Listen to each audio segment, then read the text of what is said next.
Saudara-saudara pendengar yang kami kasihi dimanapun Anda berada, Anda kembali bersama kami dalam acara Telaga Tegur Sapa Gembala Keluarga. Saya Gunawan Santoso dari Lembaga Bina Keluarga Kristen akan berbincang-bincang dengan Bapak Pendeta Dr. Paul Gunadi. Beliau adalah seorang pakar dalam bidang konseling serta dosen di Seminari Alkitab Asia Tenggara, Malang. Perbincangan kami kali ini tentang bekerja dan berhikmat. Kami percaya acara ini pasti bermanfaat bagi kita sekalian, dan dari studio kami mengucapkan selamat mengikuti. Pak Paul, semua orang memang membutuhkan pekerjaan, baik untuk aktualisasi diri maupun untuk kebutuhan rumah tangganya atau dirinya sendiri. Tetapi kan orang bekerja punya bermacam-macam motivasi, yang satu berbeda dengan yang lain. Kalau Pak Paul memunculkan suatu tema tentang bekerja dan berhikmat, Pak Paul, ini kaitannya apa, Pak Paul? Sudah tentu memang kita harus bekerja, Pak Gunawan, untuk mencari uang agar dapat memenuhi kebutuhan kita. Namun kita perlu mengarahkan hidup kita dengan hikmat dari Tuhan. Sehingga jangan sampai kita itu nanti terus bekerja namun kehilangan arah. Nah, arah inilah yang saya kira kita perlu angkat dari firman Tuhan supaya kita nanti mendapatkan sedikit banyak pencerahan lah. Bagaimanakah hidup berhikmat di tengah-tengah dunia ini? Ya, jadi kita akan menyelidiki beberapa bagian dari Alkitab gitu, Pak Paul, maksudnya. Betul, Pak Gunawan. Ya, Alkitab memang cukup banyak rupanya bicara tentang bekerja itu tadi. Ada satu bagian yang mengatakan orang yang tidak bekerja tidak boleh makan gitu, Pak Paul. Ya, betul, betul. Nah, ini pendekatannya dari mana dulu, Pak Paul? Saya akan memang mendasarkannya dari kitab Pengkhotbah di Perjanjian Lama, Pak Gunawan. Nah, jadi ada beberapa yang akan saya petik sebagai panduan buat kita. Yang pertama adalah kita harus menabung, ya. Jadi biasakan untuk tidak menghabiskan uang yang diterima. Sebaliknya biasakanlah untuk menabung. Nah, Pengkhotbah pasal 11 ayat 1 dan 2 berkata, "Lemparkanlah rotimu ke air, maka engkau akan mendapatnya kembali setelah itu. Berikanlah bahagian kepada 7, bahkan kepada 8 orang, karena engkau tidak tahu malapetaka apa yang akan terjadi di atas bumi." Jadi pada dasarnya Alkitab ingin menekankannya bahwa kita tidak tahu apa yang akan terjadi. Dan kita pun tidak tahu kebutuhan apakah yang nanti akan datang. Jadi senantiasalah bersiaplah. Ya, maka firman Tuhan tadi berkata, "Lemparkanlah rotimu ke air, maka engkau akan mendapatnya kembali setelah itu. Berikanlah bagian kepada 7, bahkan 8 orang, karena tidak tahu apa yang akan terjadi di muka bumi ini." Jadi sekali lagi, menabung, menyisakan adalah hal yang bijaksana. Ya, namun saya harus ingatkan, jangan sampai hidup kita ini seakan-akan tidak ada Tuhan. Artinya, kita mementingkan uang di atas Tuhan, dan akhirnya sampai bergantung pada kesanggupan sendiri. Nah, jangan juga sampai seperti itu. Ya, jadi sekali lagi saya tekankan, kita mesti menabung.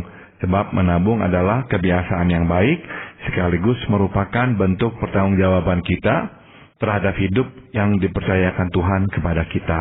Ya, sebenarnya saya yakin semua orang kepingin, Pak Paul, bisa menabung itu. Tetapi dalam kondisi seperti sekarang ini, di mana upah atau gaji yang mereka terima itu dipakai untuk 1 bulan aja, kadang-kadang tidak cukup, Pak Paul. Lalu pertanyaannya adalah, dari mana saya bisa menabung gitu? Nah, maka konsep menabung itu kita harus luruskan, Pak Gunawan, ya. Jadi yang terpenting adalah menabungnya. Jumlahnya itu sudah tentu disesuaikan dengan kapasitas kita masing-masing. Misalkan ada orang yang hanya bisa menabung misalkan Rp5.000 per bulan. Nah, biarlah dia menabung Rp5.000 per bulan. Sebab kenapa? Terpenting adalah bahwa kita membiasakan diri untuk menyisakan uang dan tidak menghabiskan uang. Nah, saya berikan contoh yang sedang aktual, yang sedang segar-segarnya terjadi di Amerika, Pak Gunawan. Mengapakah sampai negara ini mengalami krisis ekonomi begitu parahnya? Sampai-sampai sekarang ini pun di tahun 2010, waktu kita sedang membahas hal ini, Amerika belum bisa keluar dari kemelut ekonominya. Salah satu penyebabnya adalah bahwa di sana orang tidak lagi menabung. Jadi statistik di sana memperlihatkan bahwa orang Amerika itu makin hari makin sedikit tabungannya dibandingkan dengan orang Amerika generasi yang lebih tua, di mana mereka hidup lebih konservatif. Mereka bekerja, kemudian mereka menyisakan uang, dan nanti uang itu bisa digunakan untuk keperluan mereka. Sedangkan di zaman sekarang tidak demikian. Bahkan begitu banyak orang membeli rumah, bukan saja rumah itu dibayar dengan angsuran sebab memang terlalu mahal untuk dibayar dengan uang tunai, tapi masalahnya adalah mereka membeli rumah yang sebetulnya di luar jangkauan mereka. Tapi karena mereka beranggapan ya tidak apa-apa, yang penting kan saya bayar angsuran, akhirnya di tengah jalan angsuran itu membengkak karena mereka memang menggunakan sistem pinjaman yang akhirnya tuh membengkak di tengah-tengah. Nah, di tengah-tengah masa pembayaran mereka akhirnya kehabisan uang. Mereka tidak lagi punya uang untuk mencukupi bunga atau mencukupi angsuran yang makin membesar itu. Nah, ini bukan hanya dalam soal rumah, Pak Gunawan. Di sana jadinya hal ini juga menjadi masalah dalam pembelian barang-barang lain. Begitu banyak orang yang menggantungkan diri pada kartu kredit, tidak peduli lagi apakah bulan depan bisa membayarnya, yang penting sekarang bisa menggunakannya dan langsung digunakan. Nah, kita lihat hasilnya. Sebuah kejatuhan, sebuah kehancuran, sebuah musibah malapetaka yang begitu besar menimpa sebuah bangsa.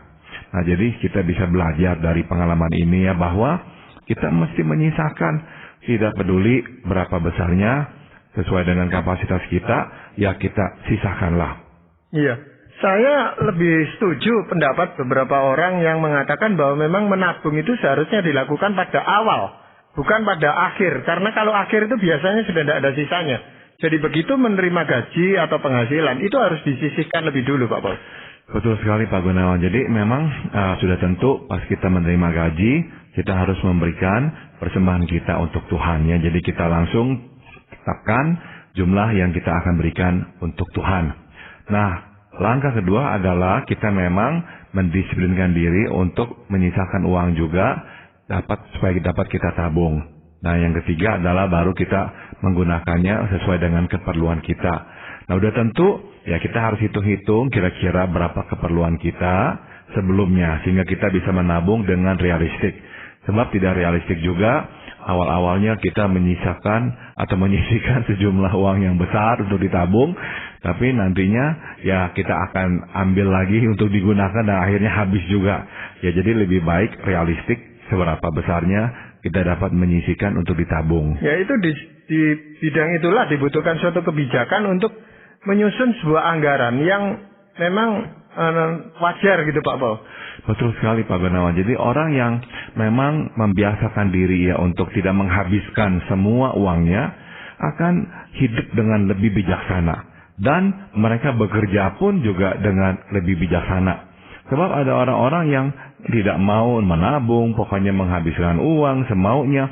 Akhirnya, misalnya nih ya, dalam bekerja kadang-kadang akhirnya tergoda untuk menggelapkan uang, mengambil uang yang bukan miliknya dan sebagainya. Karena apa?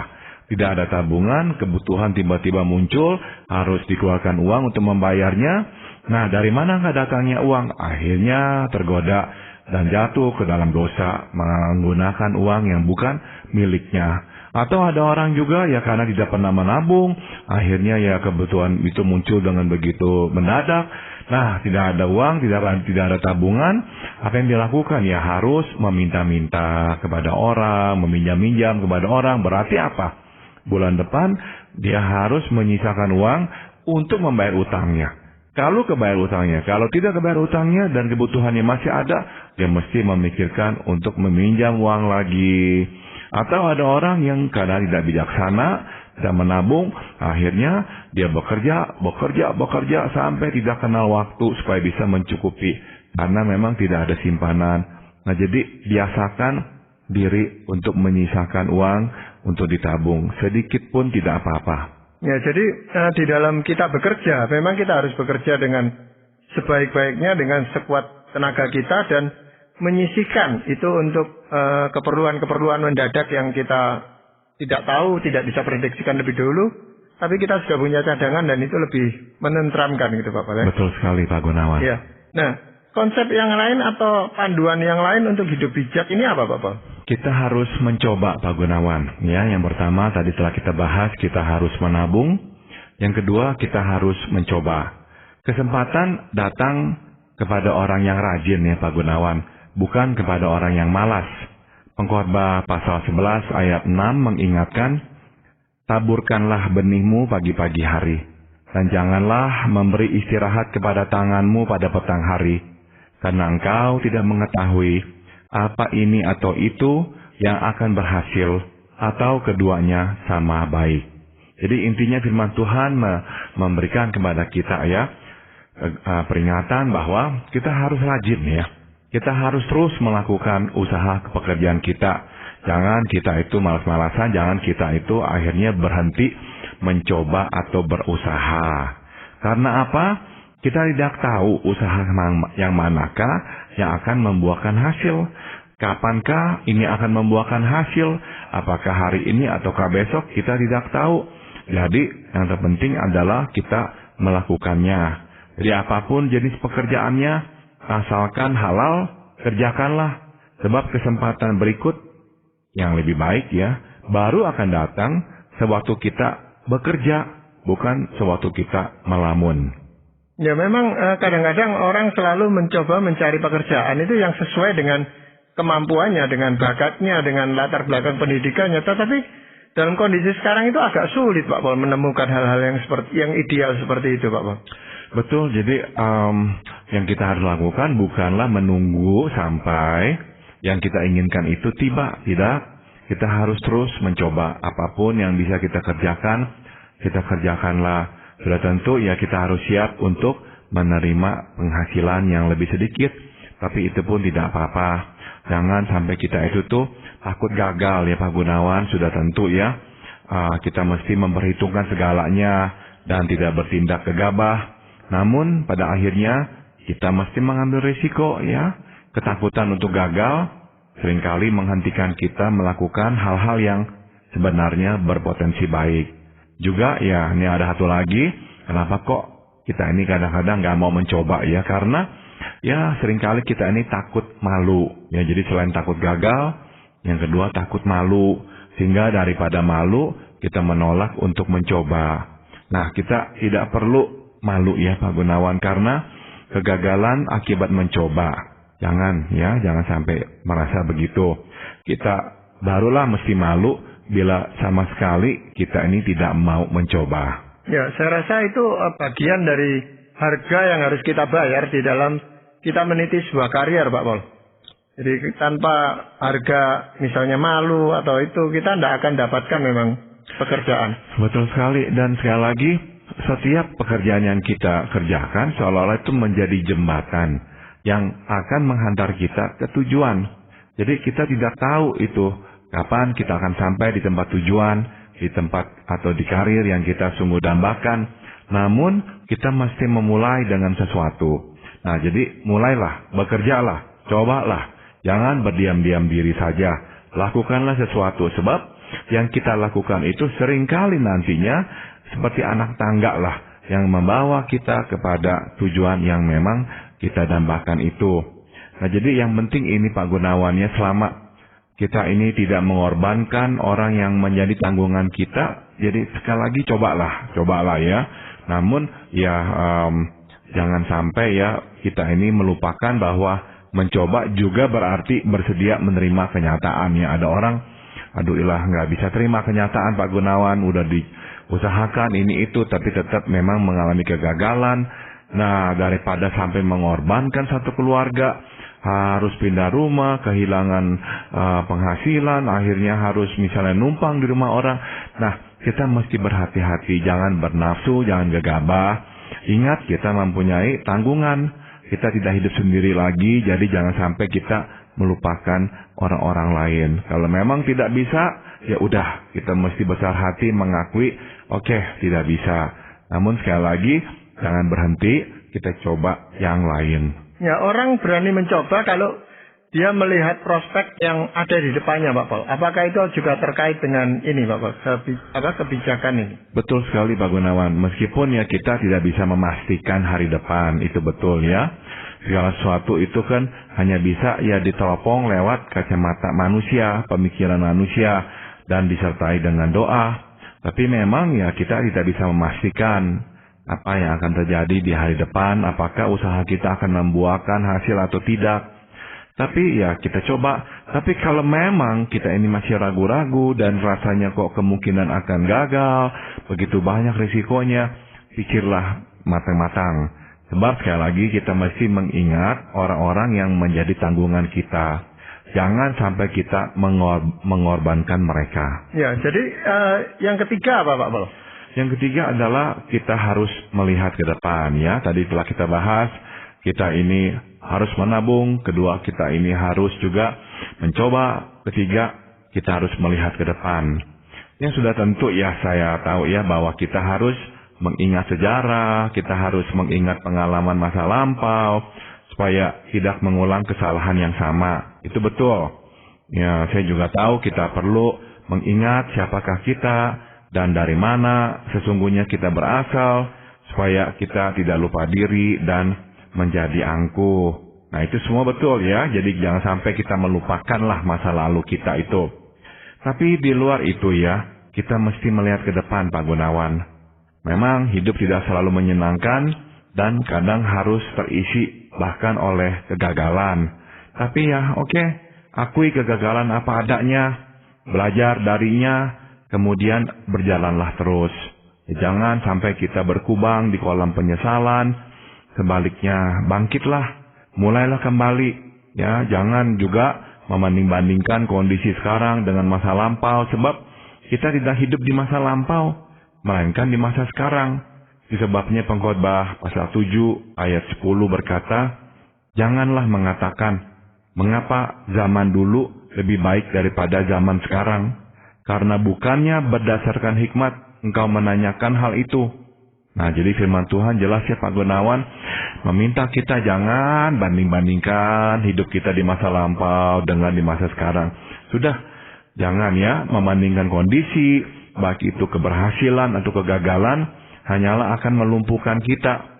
Nah, kita melihat ke depan saja. Waktu kita melihat ke depan, sebetulnya kita tengah menaruh pengharapan dan iman kita pada pemeliharaan Tuhan kita. Ya memang sebenarnya lebih mudah melihat ke belakang, Pak Paul, ya, karena itu sesuatu yang sudah menjadi sejarah dan kita bisa lihat, kita sendiri sudah mengalami. Namun untuk melihat ke depan ini apa sebenarnya yang diperlukan, Pak Paul? Waktu kita melihat ke depan sebetulnya adalah kita pertama ya harus berkata bahwa yang telah terjadi ya udah terjadi, kita tutup ya pintu atau bab itu, dan kita ini bisa mengakui bagian kita di dalam peristiwa yang telah terjadi. Jangan kita menyangkali. Kalau ada andil kita, kita mungkin tidak berhati-hati, kita mungkin terlalu percaya diri atau apa, akui. Ya, jangan salahkan orang lain. Akui bagian kita, andil kita di dalam ya kegagalan kita di masa lampau. Nah, setelah itu, tapi maju ke depan. Ya sudah, yang sudah terjadi sudah, kita percaya Tuhan akan dapat menolong kita di masa yang akan datang.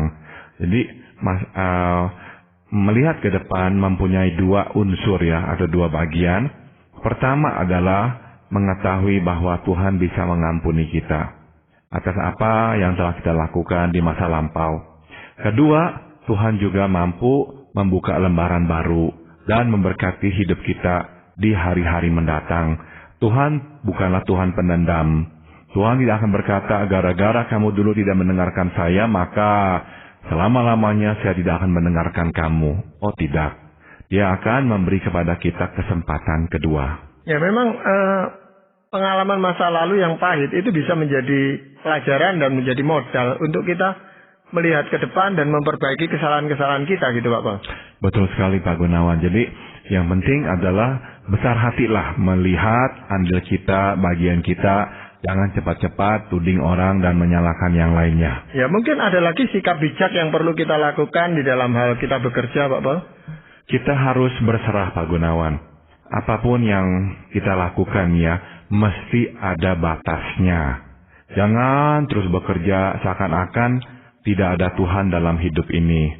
Jangan terus bekerja seakan-akan tidak ada lain hal dalam hidup selain bekerja. Ya, jangan sampai kita kehilangan keseimbangan hidup. Kita perlu bekerja, itu betul. Namun, kita harus menyerahkan hasilnya kepada Tuhan. Kita pun perlu menjaga keseimbangan sebab kita membutuhkannya. Ya, keseimbangan hidup niscaya membuat kita tenang dan tidak tergesa-gesa. Hidup menjadi lebih terarah dan hasilnya pun akan lebih baik. Nah, saya ingatkan lewat Pengkhotbah pasal 2 ayat 22 hingga 24. Apakah faedahnya yang diperoleh manusia dari segala usaha yang dilakukannya dengan jerih payah di bawah matahari dan dari keinginan hatinya? Seluruh hidupnya penuh kesedihan dan pekerjaannya penuh kesusahan hati.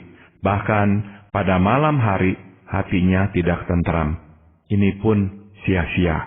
Tak ada yang lebih baik bagi manusia daripada makan dan minum dan bersenang-senang dalam jerih payahnya. Aku menyadari bahwa ini pun dari tangan Allah. Jadi hidup yang berimbang, hidup yang berserah kepada Tuhan, Pak Gunawan. Serahkan hasilnya kepada Tuhan sebab Dia kok yang memang menentukan, Dia kok yang bisa memberkati kita. Nah, kalau kita mempunyai penyerahan seperti itu, tiba-tiba ya bekerja tidak lagi menjadi segala-galanya dalam hidup ini. Ya, menjaga keseimbangan ini yang memang bukan suatu hal yang gampang dilakukan, Pak Pol ya. Itu keseimbangan apa saja sebenarnya, Pak Pol?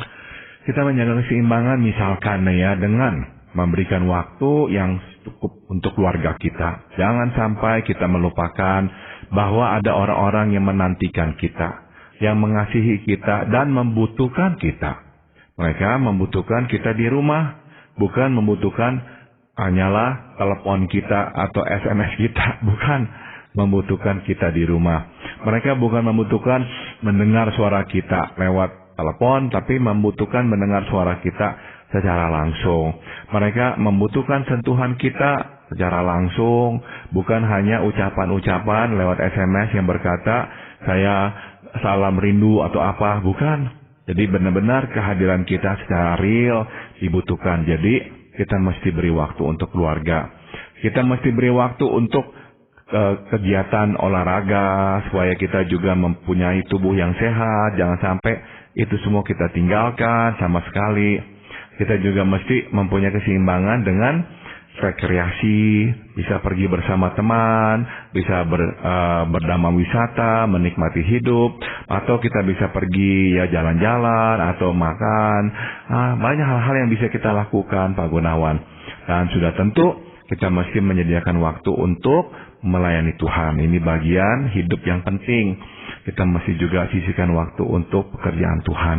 Ya, memang kadang-kadang waktu atau usia seseorang itu menentukan keseimbangan juga, Pak Pol. Pada saat muda, dia akan lebih banyak mencurahkan perhatiannya ke karier, keluarganya agak terabaikan. Nah, nanti diharapkan itu tidak menjadi berkelanjutan, sehingga ketika dia menjadi lebih dewasa, anak-anak lebih besar, dia lebih menyisihkan waktu, tapi sudah terlambat, Pak Pol.